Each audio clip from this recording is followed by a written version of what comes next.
So I met Joyce Gikunju and I was just blown away by her life story. She is the classic queen of comebacks. If I was to give her if she had a movie, I would call it the queen of comebacks because she has been through so many interesting experiences in her life. But ultimately, her life is so much about being able to bounce back. And she actually has a book called Bounce Back and Thrives, where she has chronicled the stories of titans, people who've made it, but also have a good story of how you overcome failure to get to where you need to be. So when Joyce came on to create her course for Zydii, her course is all about public speaking. And the reason is because her secret sauce, her magic, her talent, her gift that has propelled her despite all the challenges she has faced is her gift as a public speaker. Her gift in terms of how she presents herself, how she speaks, and how she uses that in the different areas of her life, whether she was in a job or whether she's running a business. So this podcast is so special to me. In fact, it ran longer than I would have planned. But I'm excited that I did it, and I'm excited for you because you're going to get so many nuggets. But mostly what you're going to see is in listening to her story, her multiple experiences, you'll be able to see what it takes to be able to thrive, to be able to come back despite the different challenges that life brings your way. And by the way, a special note for business owners, Joyce also has a business that failed, and that's also a comeback story that she has. So if you're going through a tough time with your business, or you've also been in that space where you had a business and you had to let it go, or you're struggling, this would be a good one for you as well. In this podcast, listening to her, you'll get to see some interesting lessons and insights about how she managed that, and also encouragement that she went through that and she was still able to come out strong. So here we go.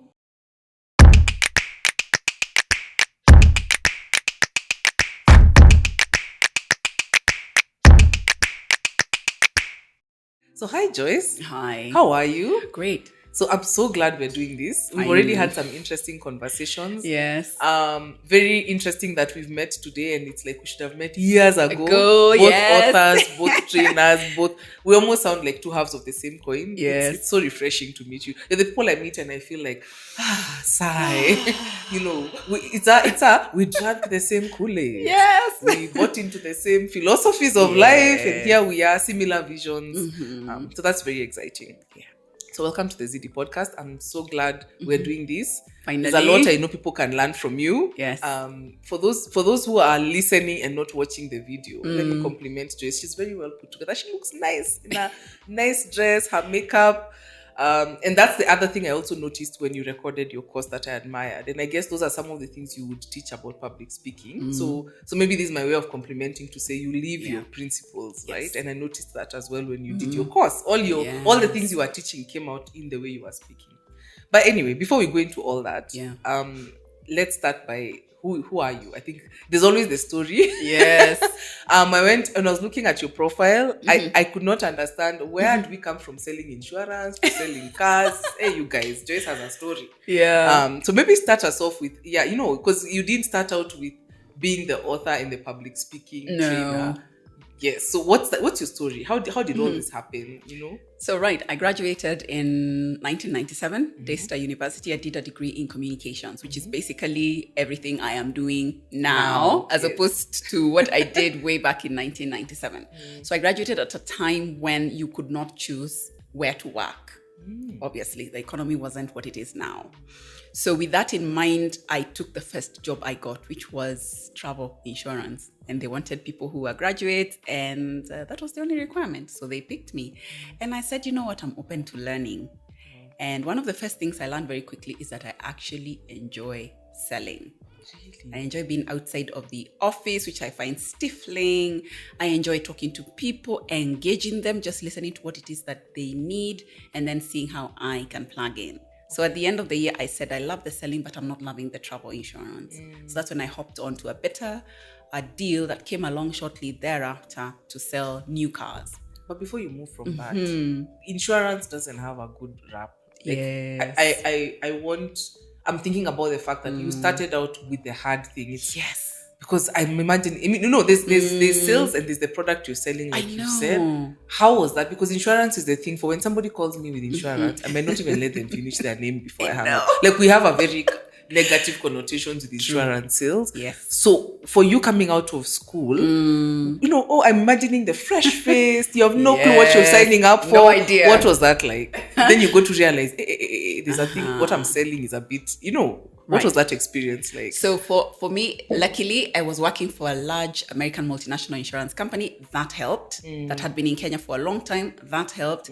And then also the fact that we were only dealing with travel insurance means our market was very targeted. We were only training and selling insurance to travel agents. Full stop. Okay, not individuals. No. Okay. So that's a bit different from calling people up to say, hey, buy insurance. Yes. But you still didn't enjoy it in terms of the product. You see, when you go into some travel agents, they tell you they are busy and they're still looking at you like an insurance person. And yet they know that their clients ask for travel insurance. So what some used to do actually is that when they don't want to be trained and they get a request for travel insurance, they just say, 1 minute, let me get a call. And then they'd send the client to us and we were near the CBD. So that worked out quite well. And they still got their commission. Yes. Okay. Yeah. And so then on to what did we sell next? Now that we love sales. Now that we love sales. It's so interesting how now I ended up getting into motor vehicle sales. Let me detour for a bit. Because I was young, I remember one weekend when I was not doing anything, there was an opportunity to do actually, again, a big company that wanted models to sell cars. Yes, I know. So what do you know I the way did, car models have a weird vibe around them? They're usually half dressed. The images that go into my mind. I know, but can you imagine looking sexy, trying to sell the sexy with the car? Yeah. So what happened is that weekend when I remember I was still working for the insurance company, I went and did, and that time I remember it used to be at KICC. So that weekend, I enjoyed doing the model selling cars. I had so much fun. Wow. When a car company said they were looking for an insurance sales for a car salesperson, I just applied. Went, got interviewed by the panel of directors, and I was in. Wow. So imagine one weekend when you're doing nothing, you go and model for cars, enjoy the experience. And I said, this is better than selling insurance. And I worked there for a year until I got And were you right? Did you enjoy selling cars? I was the top salesperson at the commissions end of the were year. good. Like when you sell the thing that costs, I don't know, $1 million. That's like a nice commission. Yes. So I was the top salesperson at the end of the year and I thought, wow, I had a ball. I had so much fun. Okay. So yes, I did insurance. I mean, I moved from insurance. I went and sold cars. I did that. Cars, I think I sold for 2 years before the company resized. And yeah, I had a blast. Okay. Yes. But then the company resizes. So your story is getting more interesting for me because we're going from highs to lows. Yes. Because the last thing I expected you to say is I got retrenched. I know. I so didn't expect it. Don't rush through that one because it's one thing to be retrenched when things are not working. You just said you were the top salesperson. Yes, I was. How exactly what was this rationale that was going on? Why, anyway, what was that like? And I'm sure were you caught by surprise? Yes, I was. Okay. I was definitely caught by surprise because I knew that I was the top person. I had just sold a fleet of cars. But when they let me go, I learned something else called last in, fast out. Yes. So I guess that's what it was. Those people, anyway, I have a few views about that. Okay. Yes. But so how old were you at this point? Now I'm 25? And you've already been retrenched. Yes. I'm thinking people get retrenched when they're in their 50s 55. and what. And I'm lingering on this because when I think about what's going on now in our economy and the stuff that's happening, people are going through interesting experiences in terms of jobs and, Yeah. And so for you at a young age, you had this challenging experience where you're at the top of your game. You're even actually doing well in your career. Yes. But then you work for somebody and they just decide they're letting you go. And I had a 2-year-old at the time. Okay. Please tell us something. There's there are lessons over lessons. Yes. What was that like for you? What happened to you? What was that experience like? Okay, first of all, it's so interesting when you're young, you don't even think, oh my gosh, I've been retrenched, what will happen to my baby? It was more like, where's the next exciting thing? Where's the next exciting place to go? Okay. Because luckily for me, I started learning to save at a very early age. So I always had cushioning. Yes. There's a lesson there, right? Oh, let me tell you, the lesson is, this is what, 20 odd years later, I actually have a talk I do. It's one of my signature talks, how to move from layoff to launch. How do you use that transitioning period to move from the ugly situation that you caught yourself in to a situation that you want to identify with. Why do I say identify with? Sometimes we look at our lives and we're like, I don't even recognize my own life. So that is why I do that signature talk, because like you can see, this is from my own experience, and it started happening to me at a very young age. So 20 years later, it's the lesson after the lesson after the lesson that I learned that I have put together into a signature course, a signature talk that I do at Kayana, which is like a women's hub. I know Kayana. And you know Kayana. I know, so they always invite me. Pat. Okay. Yes. So I'm always invited to talk about my experience and what lessons you should glean from nasty things happening to you. Do you know you're talking and I'm just like, this is the online course. Or do you get angry? You mentioned the topic and Yes. immediately, Yeah. like I said, in this season, people are really going through it. I'm in a group, for women who are in business. And the post that people were sharing yesterday started with one person saying how they're shutting down their business. It's like this economy that's going on in the what businesses are struggling. I've decided to. So she was even sharing her CV, and it's somebody who people in the group know. It's even for you're shutting down. And the funny thing, of course, that sparked 5-6 other stories. Even somebody posted there who I did not even know. We were even discussing with her some partnerships for Zydii last year. Yes. And she also shares, me too. Next month I'm going into a job. So it's when I was sleeping last night, this was actually what was on my mind, that wow, people, this is a real thing. People are there's something, it's you hear it, it's tough, but when you see stories like that, it sinks in. So I'm just emphasizing to you that if ever there's a time when people need to hear this and be encouraged to know you always have multiple options. So I'm even, for sure, trust me, I'm coming to you for that.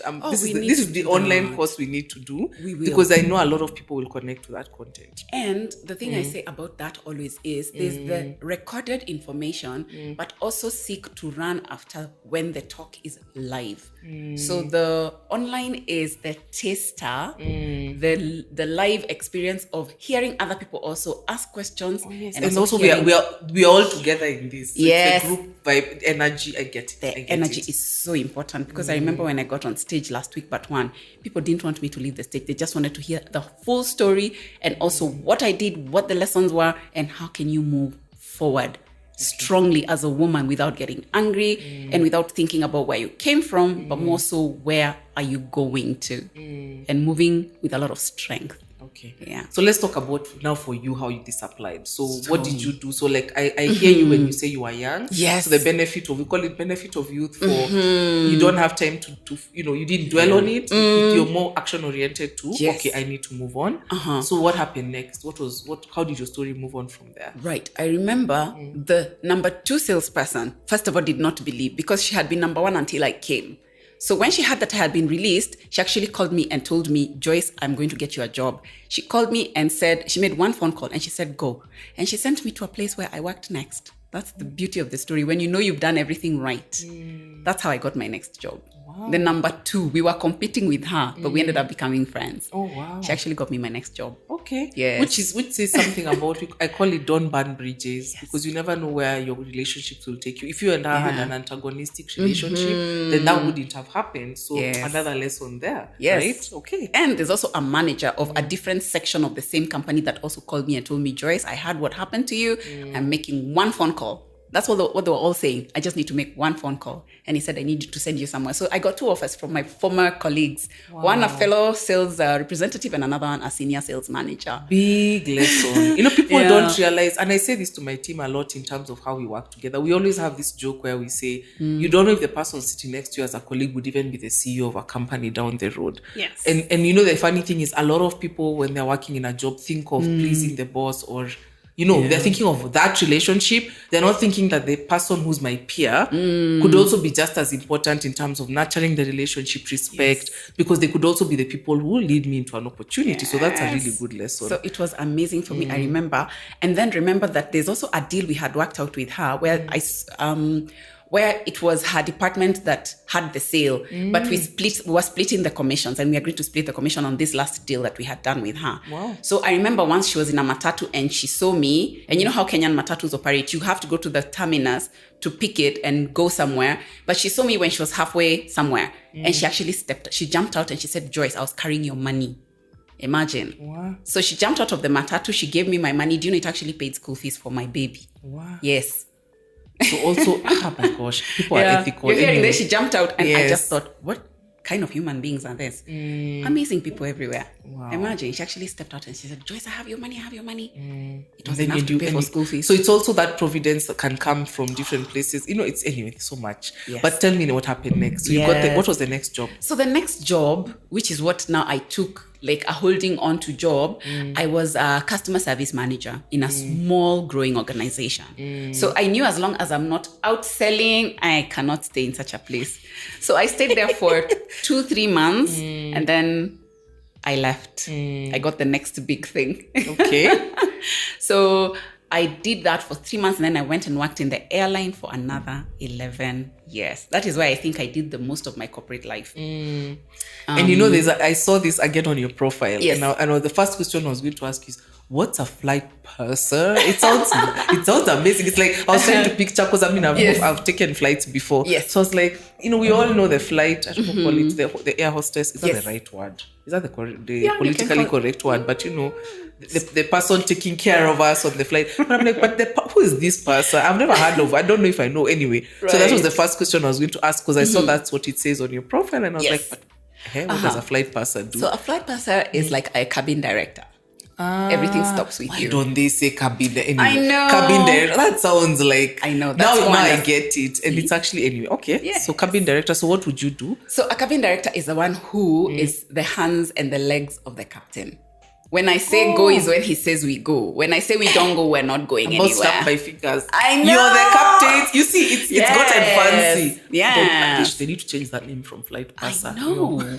It's true. The work of a purser is, the name doesn't even begin to describe what he does, what he or she does. But without any airline experience, how do you get into being a flight purser? Or did you start with a different role? You start from the bottom and you find your way up. Yes. Which was what for you? When you start as a flight attendant. Okay, so that's what you did first. That is what I did first. And then, of course, when you have people who know how to pick out skills, they quickly notice, no, she's not she just sort of took a job down to climb up, which is actually what I did. And I remember I worked my way and I worked hard. And at some point, this is another thing that people don't know. There's a job inside the aircraft that involves selling.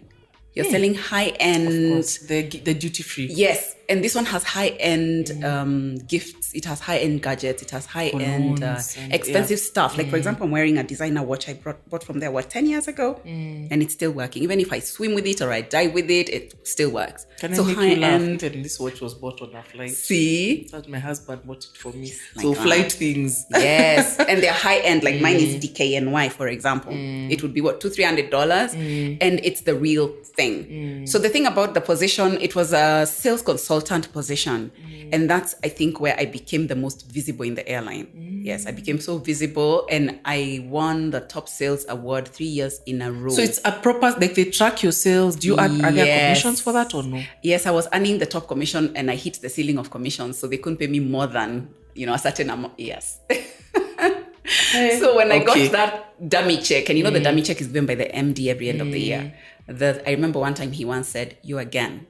I knew it was time to go. Yes, because it means I need new frontiers. I need to... You need a challenge. Yeah. But 11 years is not a short time, especially after your 1 year and then 1 year. But is it because you felt like you found yourself, like your space, so you were there for that long? Is it also because it's interesting? You were traveling a lot, travel, going to Europe. Today you're in Amsterdam. Tomorrow you're in London. Then you're in Thailand.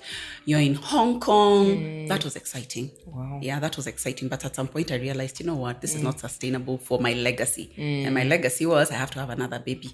And I was not going to fly and leave my baby behind. That one was not going to happen. So I made a decision, this is not adding up to my goal for the next decade. And this was 2010. So I started getting frustrated. And I thought, fulfillment. Yes. But at the point, I didn't know that word was so powerful. I knew there was a problem, but I didn't know what it was. Now, many years later is when I was like, ding! That's what it was. You needed to be fulfilled. Yes. And I wasn't getting fulfilled at all. Okay. So again, I cushioned myself because I knew something was coming. The way you just feel like I'm not happy. I'm not happy. So I started cushioning myself and I'd save like a huge amount of my my commissions and my salary because I knew I needed a break and to move to something else. I knew entrepreneurship was calling.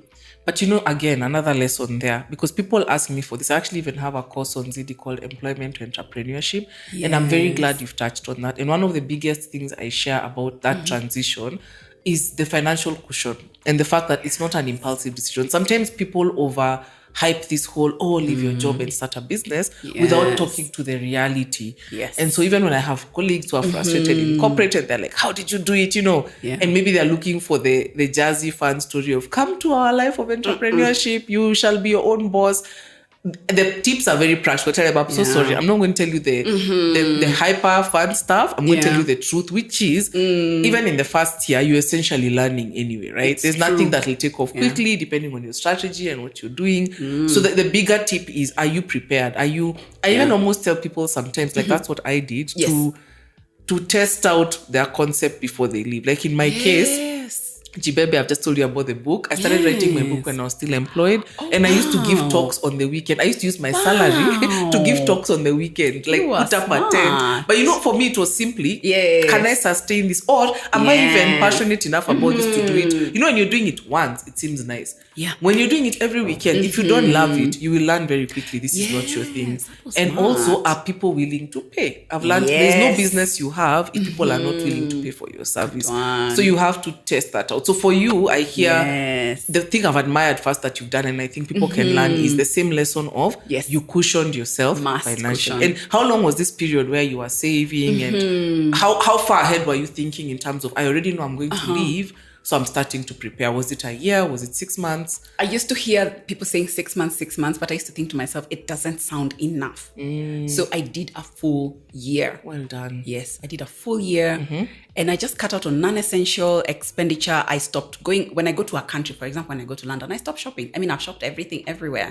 So I cut out my expenditure and I just completely cushioned myself. Wow. Yes. And then I did what many people don't do. I actually sat down to work out my net worth. Wow. Yes. And actually discovered that I had more than I needed. And I bought myself a new Mercedes. Your story is so interesting because you go one direction. I know. And then the next thing is okay. Like all of that. But that was also because you learned a lesson about where you should really be putting your money, right? Yes. Which is also a good lesson. Yeah. I think sometimes we can do that. Like you can have extra and be using it for all, like you said, you're using it for shopping, for what? If you consolidate, you actually, sometimes we're capable of buying ourselves good assets and nice things, but we don't know because we are spending. Yeah. We're not spending well. Our spending habits are not correct. Good for you. It's true. So tell me about leaving. The day you resign your job, what happens? It's been 11 years. It's been 11 years. 11 years is, people know you've been here forever. Yes. And then now you're leaving. I even remember one time we had a problem in Hong Kong.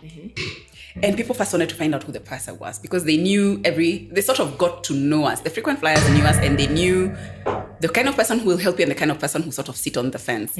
So we had real trouble because passengers looked outside and saw that their cargo was being offloaded. I'm telling you, and Nigerians are not small people. They are huge human beings. They came to business class. I tried to ask them to leave and go behind. And then one of them noticed and said, it's Joyce. Please, guys, do what Joyce is saying. She'll help us. So they agreed to move back.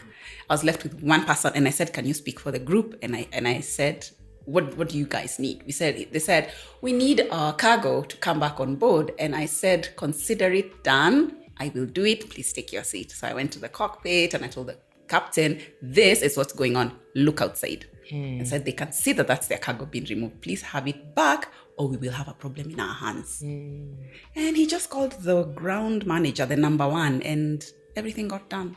Wow. Yes, that's how they knew me. But I was just tired because I was not selling. In the flight purser position, cabin director position, you don't sell. You manage people. Okay. But then, so that's why I'm asking. So the day you had to resign, right? I'm just trying to understand what was it like? Of course, there's no do the letter and say. It was hard. Were people surprised? Exactly. That's what I'm thinking. Yes, it must have been hard for you. But I had to be genuine to myself. I had to be authentic with me. It was hard, but I had to do it. And I had always told my friends, I want to get into business. I want to get into business now, sounding like a broken record. Yes. So I left and stayed. I remember it was June 2011. I didn't work the rest of the year.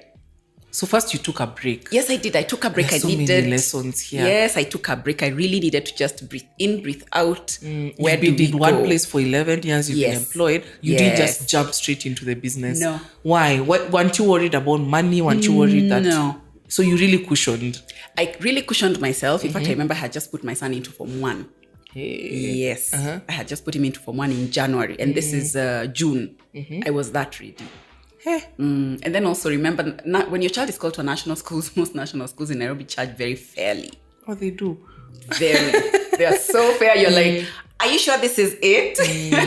Yeah, it's that good. So between all that, somehow you are okay, and I you was felt very you okay. need to now almost go back into yourself, figure it out. Okay. Yes. And by then now was the baby here? Was the baby in progress? Because you mentioned at some point how a child was your plan and your vision to have another child was part of it. That's a story for another day. There was no baby coming and didn't come for another many years. Okay. Yeah. But I can see how that would be. But it was still your inspiration at the time because, like you said, you didn't want to be traveling. Yes. Yeah. So there's a lot of, anyway, that's a long story, I'm Yeah. sure. But I've just thought that's also stepping out in faith. It's a big deal. was. It's stepping out in faith because for something bigger also that you want to achieve. Did you have naysayers? Like, and I have the same story, which is why I'm able to even ask you these questions. Yes. I left a high-flying corporate job at Safaricom in 2009. I know, I've seen your expression. We've not talked about this, Joyce. I told you we are two halves of the same coin. Oh my gosh, Safaricom? Oh my But goodness. you see, that's to be honest, that's the same way people look at you and would say KQ. You know, as long as it's this corporate that's established and you're earning, a good income and all that, everybody will be like, "Are you crazy? I know. How do you leave KQ? You've been there for 11 years. You even established your." You have your net. There's naysayers. There's a lot more people who will see the crazy in it as opposed to the wow. Yeah. They'll see the wow, but they'll be like, but I don't know if that's the right thing to do. Did you have a lot of that happening to you? I remember one time, I just happened to be standing in the business class area with the pilot, and I told him I want to leave and go. And he said, you have to test out your product 6 months and see that it's making money. I remember that conversation. And I just thought to myself, what does he know? Oh, because has he done it? That's the thing, because I just thought to myself, I'm not having this discussion with anyone, but it's something about what he said made sense. That yes, you have to test it, see that it works, and then you jump out. I was so tired. I didn't have time to just But also in your case, jump. I understand. Even creating the product, in your case, I think having been in that situation for so long, I can understand why taking a break makes sense. Because even the inspiration, the knowing what is this product I'm creating, what is this next step that I need to take? And I've seen that work well for people who, like you, have just been in a role for long, or you need to disconnect from the thing you are doing before you go to the next thing. Just a bit, You need to disconnect. And then also don't forget, when you're in the airline, it's as if you don't live in Kenya. You really don't know what's happening on the ground here. That's what I discovered. Oh, really? Yes. It's like when you come from the diaspora, people also look at you like an outsider. Even for us, same situation. People look at you like you're an outsider. You don't connect with the local. You don't know anything on the ground, and they treat you as such. Yes. So not expecting a lot of support, but I know. I could see, and I used to hear how people treat you. So I didn't want to give a lot of people space to, speak into my life. Yes, I just wanted to do a lot of observing, which is what I'm very good at.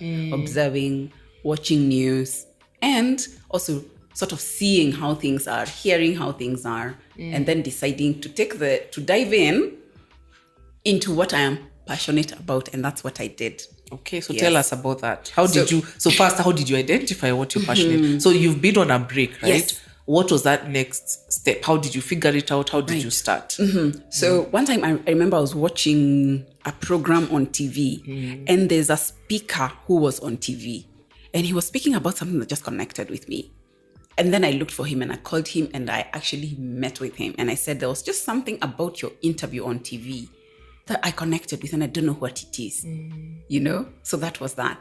I ended up registering my own business, ended up doing an experiential marketing business. Wow. Yes. I even thought it still wasn't this. It still wasn't this. There's a long meandering. Long story short, that's the business that when it failed is where the book was born. Like, how do you bounce back and thrive? But Joyce, you have an amazing story. Because you know what I love about your story. In some ways, you followed the right. You've ticked the boxes. You're doing things right. You saved. Yes. You cushioned yourself. I cushioned. You took a break. Yes. Those are all the boxes. Even like I said, when I'm teaching people, that's what I would say. It's like I wouldn't have done anything different. So, and then you go into a business. So you the experiential mark. How long did you have in this business?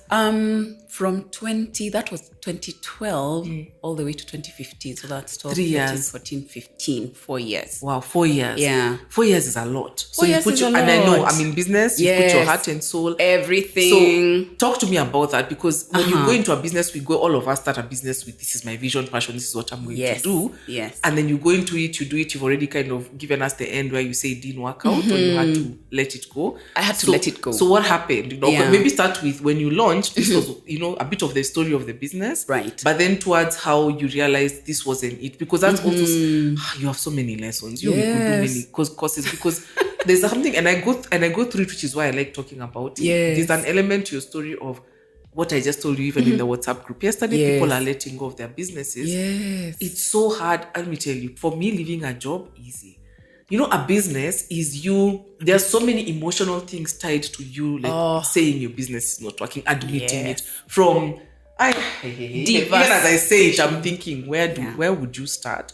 How do you, anyway, so tell us, because I'm already going into emotions, like it's me. It was devastating. Let's be honest. It was devastating because I was excited. I was having fun. I was, it had really come together. Okay, what was the business? Tell me how you started, and just a rough, even if it's a short, just to help us understand what was you said, I see how you launched it. So what was the business? Why did you choose to start it? And, So, for example, you have a high-end product and you want to run it to your target market. And let's say your target market is the people who can afford to be in a golf club, a membership. Yes? So I tell you, this is your product. This is who your target audience is. Yes? So how do you get your product to be visible to the people that you want it to be visible to? That's what experiential marketing is. That's why people do road shows and all that. Because that's what we know experiential to be. So it's not too far off, right? Okay. So for example, I tell the client, you're selling high-end, you're selling condos. You're selling condominiums in Kenya. First of all, half of the Kenyans can't even tell you what a condo is. I was there like, do I know what a condo is?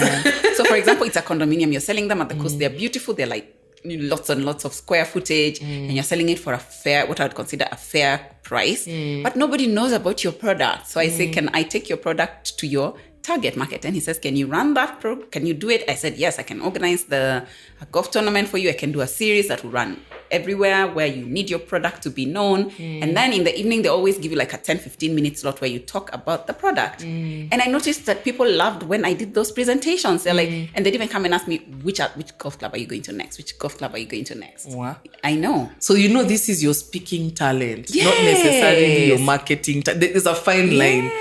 That is when I discovered that when I speak, people in front of engage. And engage to the extent they're asking, where can we buy these houses? When can we see them? And that was the idea. It's what made you good at sales, Joyce. That is, yes. So I'd tell them, you need to sign up and come for the weekend to Mombasa and see the houses yourself. You book an apartment, you stay the weekend, you sort of get an experience of what will your life be like when you're finally living in the condo. For example, when you bring your family on holiday. But so now I'm even more. This sounds amazing. How did this not work? You sounded like you were doing well. Yes. What happened? Even me, I couldn't believe it. It's one of those things that everything is nice and amazing, and you're thinking this is the life, and then the work just gets finished. How does the work get finished? Exactly. I couldn't believe it. I was like, how can you? How does the work get? So what? Customers just stop coming. Everything you're doing is not working. What happened? It's a high-end market. Not everyone, first of all, can afford your fees. And you can't start going down and saying, I'm going to work with this person who has a small budget.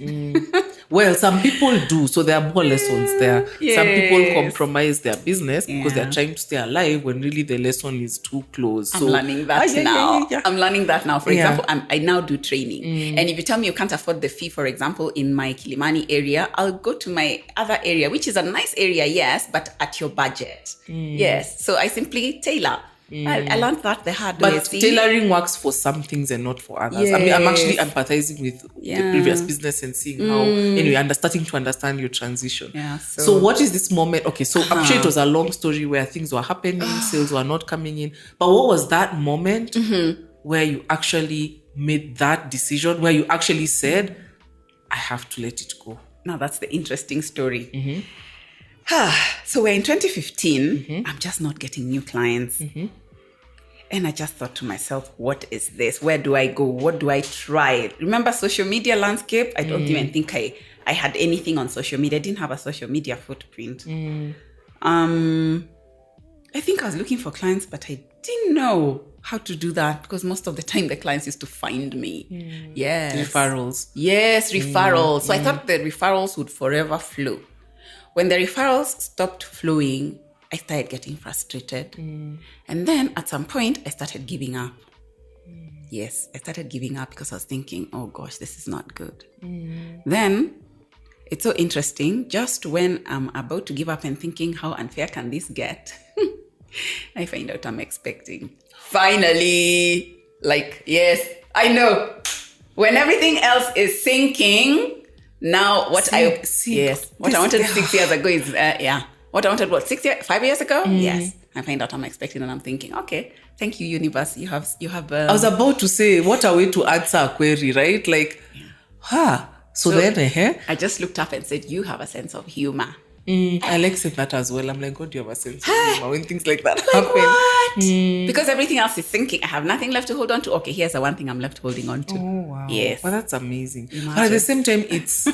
Because men, let me tell you, I told you I have an 8-month-old. That first trimester, anyway, those are other stories. I was about to say, there's for sure, and I won't lie about this for any woman listening, pregnancy, and I'm in business. And in fact, for me, my first was born just after I launched Zydii. So I have a lot of stories about mompreneurship. What? And the one thing I know is the fact that pregnancy in itself, the 9 months, when you're running a business, whatever you're doing, you take a hit. It's true. It's one of the greatest things I had to make peace with in my life with Zydii, that there's a pace I work at, there's things I do. Not to say I'm not good at what I do or I'm not a performer, but the sheer toll on your body as a woman and what you're going through, there's a cost, and you just have to be at peace with it. So I'm saying this because listening to your story, and the first trimester is the we all know. Funny enough, it's like when you're not showing is when you're feeling the worst. You don't have energy, you can't, and you see your business at that time really there was nothing going on. But you see, for you to, if you were to try and fix it, that's what I'm trying to say. I think your energy would, there's a space you needed to be in that I think getting pregnant takes away. You know, there's a hustle and fix. and let's get out there and sell and do. That is not going to be there. So was that why you chose to then let it go? That is what actually helped me make the decision.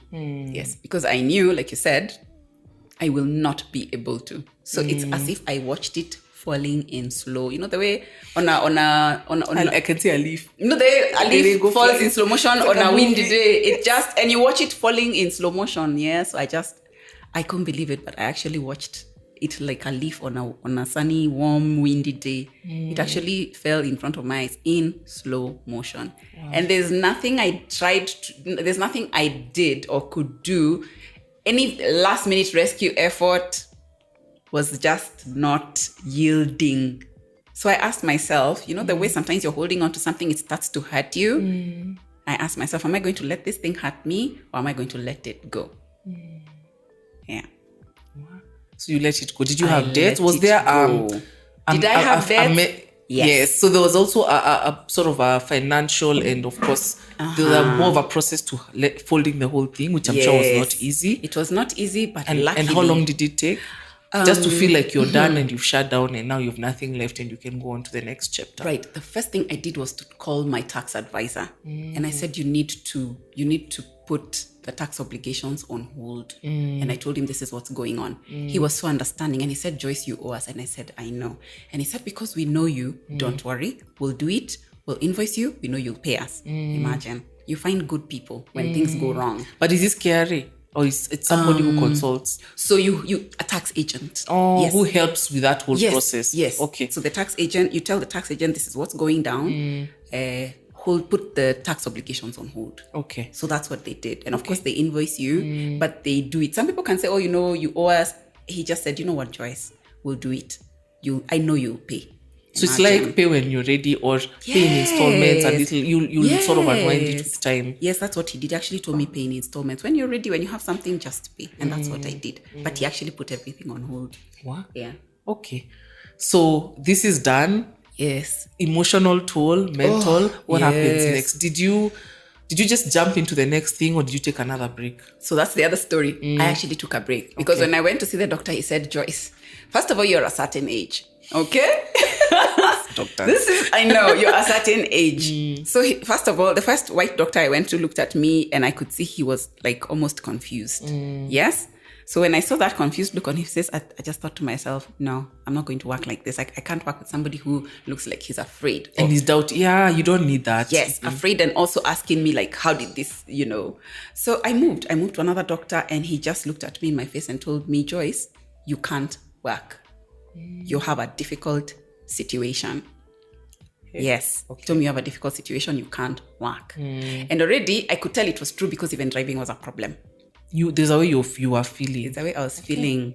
Yes, I was not feeling but I like young such anymore. Doctors. Yes. In terms of that's somebody who's honest and will walk the journey with you. Okay. And I knew he'll walk the journey with me when he told me you can't work. He just told me that straight up. But he said, I'll walk with you through the journey.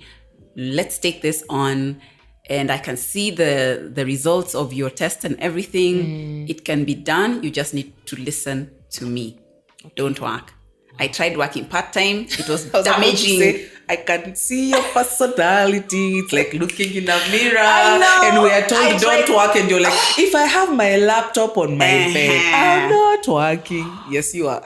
Let me tell you, it was damaging to do part-time.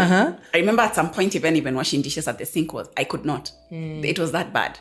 So, yes, I took another break. So for the entire, it was basically, and it's not 9 months, but it's a year because it's 9 months plus maternity plus. Actually, yes. Oh, and that's your daughter now, the one who's 4. The one who's turning 4 next week.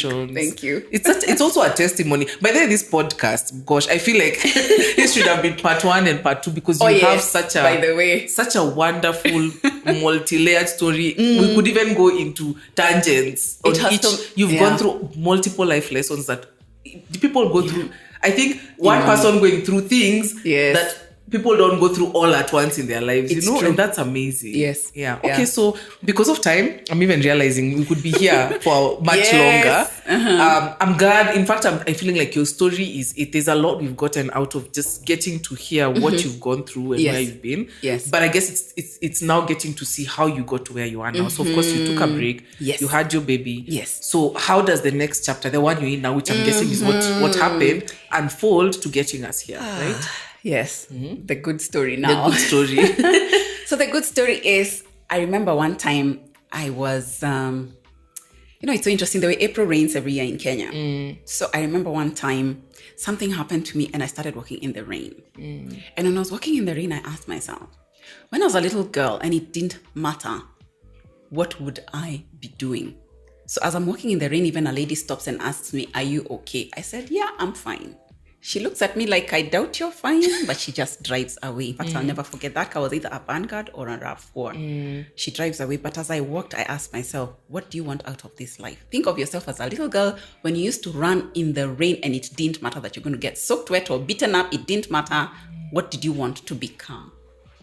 Wow. That was my moment of clarity. Yes. The next morning I woke up. Of course, I went home, showered because, I had really gotten rained on. That heavy rain. That's home. Why that lady thought you were cuckoo, my dear. Because it was the rain that hits you. The raindrops that hit you. And you don't know those stories. Even 2 drops and we are running. Yes, I'm telling you, I got soaked. But the more the rain rained, I remembered, and it was symbolic. It was symbolic. I could see myself running in the rain when I was little, and I used to love running in the rain. Actually, my son, when it rains, he even wants to go to that mud puddle. I've also learned a few lessons from him. I used to go to the mud puddle. I'm like, actually, this is how we used to be. Then I get sick. But I remember the moment of clarity was when I got completely soaked. Went home, showered. The next morning, it's like I woke up with fresh eyes. Wow. Do you know who I called? My success coach. Oh. Now I was ready to bounce back. I called him. And then you know what he told me? I'll never forget. Joyce, in this life, there are no accidents. I have come to see that it is true. Do you know, this is when I feel like I'm living my life, like what I was meant to do. Because I remember when I was going to the university, my father asked me, what do you want to study? And I said, I want to do journalism. And I knew there was no journalism in the public universities, save for University of Nairobi, which I did not specifically want to go to. So when my results came out, he said, yes, you can go and do your journalism now. So I went to Daystar. And what I'm doing now is I'm actually living the life that I wanted to live when I graduate from but just in a different way, right? Sort of like, so what is that life? What does it look like? So when I finished doing my success coaching, first of all, the success coach tells you what your strengths are and how you can monetize your passion. Don't try to figure it out on your own, which is what a lot of us do. Find someone who can guide you if you can, okay? It was my brightest. It was like, are you hearing that? I had to get rained on to sort of... So yes, and I think that's the biggest mistake a lot of people do. Even those ones in business who are saying they're shutting down. Yes. Who is walking the journey with them? Who walked the journey with them? Who is holding your hand? Who is better than you? And it is their life's work to make sure that your business stays afloat. So I remember the following day, I went to see him and he sat me down and he told me, yesterday I picked your call. Ordinarily, I wouldn't. He was actually going into a meeting. But for some reason, something told him to pick that call. And he's the kind of person who, when you call, he never picks. He's that busy. So his PA picks and says, you will get a call back. That day he picked and it sort of ticked a box. So I went to see him the next day. I told him what's going on in my life. And he knows when I was doing very, very well. And he just took me through a 90-day success coaching. And it brought out what I am doing today. First thing that came out of that success coaching was he told me this, Joyce, you have a good voice for a podcast.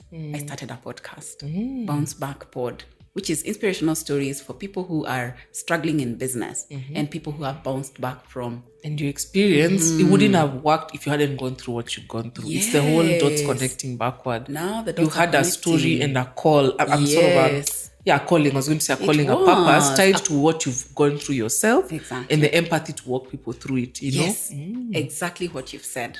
So that is what that is the first thing that came out, the podcast. The next thing that came out, the inspiration. Again, it was a moment which I can't even describe. People think it's like a story of how I had a voice. And that's another story for another day. But the voice instructed me to write a book. You know that moment where you're thinking, I even turned towards the direction of the voice. Amazing. And I did exactly what I was told before the lizard brain kicks in. But just in case people so that they don't think we are crazy and we talk to spirits, I call that voice your intuition. And the thing people don't realize about intuition, I'm a very big intuition as a whole. I can also go into that. Yes. But intuition can actually sound like a whisper, and it can sound like somebody has talked to you. Yes. It has also happened to me. So yes, and God speaks to us through our intuition. There are many facets to all this. But what you're saying is not, it makes perfect sense to me. Yes. And it only becomes clearer when you're clear. Like I think so the success coaching now, through the process you went through, because our intuition gets deadened depending on the experiences we are having in life, right? Yeah. And whether we are, it's a long story, but whether we are listening or responding or not. Yes. So now, I think that's what that happened to you. So it became clear this is what you need to do. It did. And then you've obeyed. A lot of us, again, we'll hear the voice and then we'll be like, there's no way. Imagine. and so we won't follow, and yet that's what we are supposed to do. And that's the other huge lesson about where do you go from there? Do you start asking people? Do you start telling people? The answer is a big no. Can you just hop on, immediately jump in, work quietly until the day the results start appearing? Big lesson. Don't tell anyone. At least for and me, what's the I reason? learned. Just so people understand why do you feel so passionately about that? Where some people might say, but I need to sound off my idea to somebody, and you know? So I remember one of the lessons, and the person who taught me to pick my lessons was my mother, because I remember when I went home and I was expecting and my business had gone down, she just told me, you trust people too much, you partner with people, they mess you up, and you're always telling people what you want to do. When she said that, it hit me like, boom! What? She analyzed me down to, these are all your errors. And I said, I'm going to fix me. One by one, I stopped partnering with people partnering in terms of when I have a big idea, I'm the one with the Who's idea. going to come and do it with you? Yes. And even though you might not need them. That's the thing that I discovered, that the people who are fleecing me, and that's another reason why my business went down, is because I'm trusting people to do things and then they just mess me up, run with the money. I'm left with my big idea. And basically, yes, you see. So she just told me all the things in one sentence. It hurt, but I'm telling you, I said I'm going to fix it. So the first lesson I learned is when I want to work on something, I work on it quietly, especially if I don't need input from somebody. You know, like what if I tell you, I had a voice that told me to write a book. They're like, enda na wewe, you know? So I thought, you know what, I don't need anyone to speak into my life. Let me listen to the voice and let me run with it. And that's exactly what I did. And that was the month of July 2018. April 2019, I was on KBC Good Morning Kenya talking about the book. Wow. That is the day everybody knew she has written a book. Not when you were just about to, not when you were in the process. Amazing. The day the book was a book. I even remember the only person I told to watch that Good Morning Kenya was my mother. I texted her and told her, watch Good Morning Kenya, 7 a.m. in the morning. She sat down. She's retired. Dad is retired. They sat next to each other. And then coming up next is an author who has written a book about Joyce Gikunju. I remember I was told, my father looked at my mother and asked, did you know she was writing a book? She said, no, I didn't know. So now they waited for the interview. They were so blown away. And then the feedback was, tell her she's done a good job. Wow. Imagine. So my lesson is, my type of working is the quiet working. Yeah. I work quietly. Until it's ready, so that nothing else comes in to throw you off the vision. Exactly. Okay, so where we are at now, I mean, we've had a long conversation. I'm really just like, you know, this could be a whole other, we'll probably need a part 2. Even a book. Even, I'm telling you, I'm just listening to you have an autobiography of, you know, just your life lessons are just amazing. Yes. Yeah. But I think the connecting point for us with Zydii is really, and even as I've realizing now, you have so many more courses. In fact, I'm actually going to be thinking about that and coming back to you. Roll them out. But you came in with a public speaking course. Yes. There's a reason. So why public? So I know as you do, you've done Bounce Back and Thrive. And guys, it's an amazing book. We'll probably see if we can tag a link for that as well, so that people can get the book. But why public speaking? So maybe in a very quick, because in a way, what was it that made you decide to create a public speaking course on Zydii? Right. Very good one. Now, if I take you back to the first business, what I discovered worked, what I could pick as the biggest lesson from the thing that didn't die from that business was the public speaking. I noticed that when I speak, people engage, listen, and take action. So I said then, this is my skill. It's a confidence skill. Why don't I use the confidence skill, teach it, and help people solve their problems? Value proposition 101, you know? So that is when I thought, why don't I teach a public speaking course so that it helps people solve their problems? Because half the time why people's businesses fail or why things don't work the way they work is, first of all, people don't know the face behind the organization. The reason why Safaricom is so successful is because when we think of Safaricom, we see the CEO. It's true. And that's the thing that people don't realize. You want to work behind the scenes, it doesn't work like that anymore. In this day and age, people want to connect with the person behind the vision, the vision carrier, the enabler. Something, Yes, it's true. And that's why I always tell people, you are the number one salesperson for your organization. So then how do you get to that position? You have to polish your public speaking skills. The other reason why I got into it, I realized that we are actually, another reason why people's businesses are also going down is because we're in the age of automation. We're in the 4th industrial revolution. What does this mean for you and me? It means that machines are taking over everything. But what can't machines touch? They can't touch our humanness. They can't touch our skills. They can't touch our human connection. So that means every human being then needs to polish on their skills, because as the machines take away everything else, there are some things that machines will never touch. They'll never touch your public speaking skill. They'll never touch your mindset skill. And they'll never touch your confidence skill, which is public speaking. They'll never touch your mindset skill, because they can't. And then they'll also never touch your sales closing skills. And that is why I picked on these top 3 areas to focus on. And I started with public speaking. Wow. Yes. So what is for those who are interested in the course, just so we talk about that before we finish. Yes. What is the value to doing this course, right? Why should what is it that people will get out of it? And why should people take this course, right? Yeah. That's a great question. What are the deliverables? Very quick example of what a lot of people are struggling with right now. You put your proposal together, or you're asked to put in a quotation, and then you're told you have to present. This is where people fail. You are the good company. Your organization is known. You put together your presentation, and then you're told to go, you put together your quotations. Then you're told, in order for you to get this contract, you have to go and do a presentation. And then you never hear from these people again. You ask yourself what happened.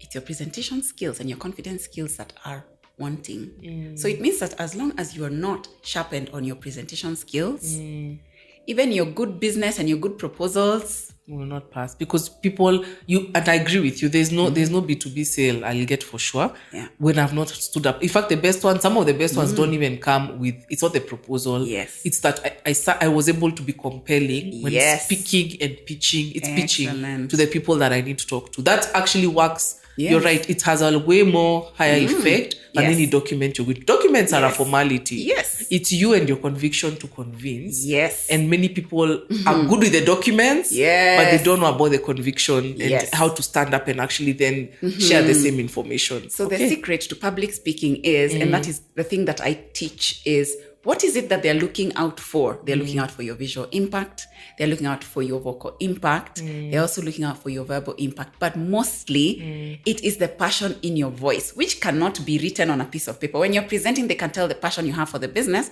and that's how you get the job. But how do you sharpen on your vocal impact? How do you sharpen on your verbal impact? How do you sharpen on your visual impact until you do a public speaking course? Yes. Okay. So I help you get your job and get the contract, because we sharpen on your confidence skills. But what about the person who's employed? Does it mean they can be comfortable and may never need public speaking skills? Everybody needs public speaking skills. I agree. Yes. In fact, I think a lot of the corporate career now is, do a presentation on this. And people think it's well and good because I'm presenting to my boss or my peers. Yes. But you're always being evaluated, you know?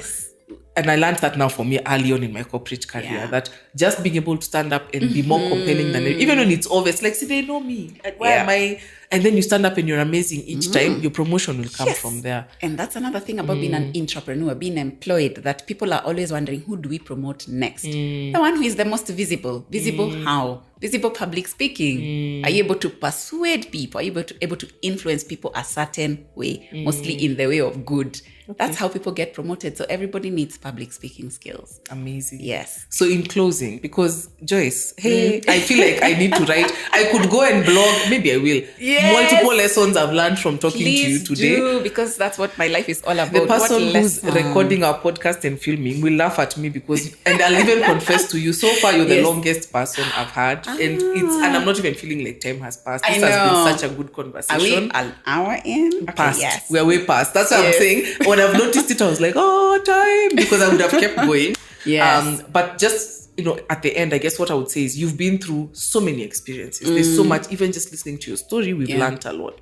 What would be the cup of all that? If what is your like in closing, what would you say is the final lesson or big takeaway for the person listening to this podcast who's listened to your story?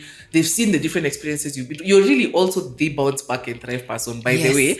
Like that's you. And that's why I understand why you wrote the book. Yes. Because you've been through multiple, moments of top, you've been hit a few times and you always come back. And I always bounce back. But what's your final, takeaway or final, message or, what's the summary cap of all that in terms of a lesson that you think people can take away from you? First of all, I think the best thing I can tell any human being who's listening to this podcast, you need to buy and read the book. Why? I want you to buy with the aim of looking for something called water. Like drinking water, H2O. And that's the thing that everybody needs to think about when they are wading through this life. Because in life, it's like you're wading through water. Amazing. So H2O, the first one, humility. The second one, harmony. The third one, openness. When you're going through things in life, embrace these 3 things and you will bounce back each time. Say them Remember to again. be Humility. humble. Remember to be harmonious, that when you come across a situation, instead of fighting the situation that's happening, can you find a way to keep on moving? So water is humble. What do I mean by humility of water? Water serves the earth. Everybody drinks water, animals, plants. But have you ever noticed that water does not draw attention to itself? Fire does, but water doesn't. Water You're right. doesn't. It's almost like if I had to put a name to it, it would be quietly doing what it's doing. Yes. So water quietly doing what it's doing. Water is humble. And yet when you think of every time you see a stream of water, everything is green around it. Evergreen. Harmony. Every time you encounter situations that you're not even understanding, you're at the top of your game, you're brilliant, you have a high AQ, you have a high IQ, you're wondering, why am I brilliant and I'm not getting this? It's because there are other things you don't know. But until you agree to be humble, you won't discover that there's so many other cues that you need in your life. You need EQ, you need AQ, you need SQ. But until you're humble enough to want to learn, that hunger for learning, that you're never at the top, you're never there until you agree to just be a lifelong learner. Even the people I interviewed, some of the billionaires in my book, I tell them, you're at the top of your game. I remember the classic answer I got once. Joyce, I don't know that I'm on top. Wow. Yes. And she's in the billionaire range, but she doesn't know she's on top because for her life is all about learning. So if you want to, and that's also humility. Yes. That sometimes you'll even be taught by younger people. I mean, Safaricom has very young people teaching people about the social media, how to use Snapchat and all. And yet we all know Safaricom board does not have any millennials on it. That means they are taught by younger people. That humility, right? So humility, harmony, openness. Openness is when problems happen. Don't hide yourself. Open up, you'll find somebody with your solutions. Like, here are your answers. Wow. Yeah. High five. Well done. Thank you. This was amazing. Yeah. I'm almost glad. I'm actually glad we hadn't had a long conversation before this, because I'm also listening to you from that. Almost my first time really to hear your story like this. It's been amazing. For those listening, please take Joyce's public speaking course. I'll share a confession. I'm already a student. Me who also thinks that I'm a good public speaker and I've been training. There are wonderful nuggets in there. And so thank you also for doing that. And I'm looking forward to getting the course out to as many people as possible. Please do. The link is in the comment section for those who are listening. And we'll also share a link to the book so that you can get the book, because I've seen it. I'm also looking at a copy in my office and I'm so excited I need to read it. So thank you, Joyce. And this was amazing. This week's episode has come to an end, but the fun doesn't have to stop here. If you have any questions, suggestions, or feedback, head over right now to Twitter and Facebook and like and share, comment, get involved. Let us know what you think, what you want to learn next, and join us next time.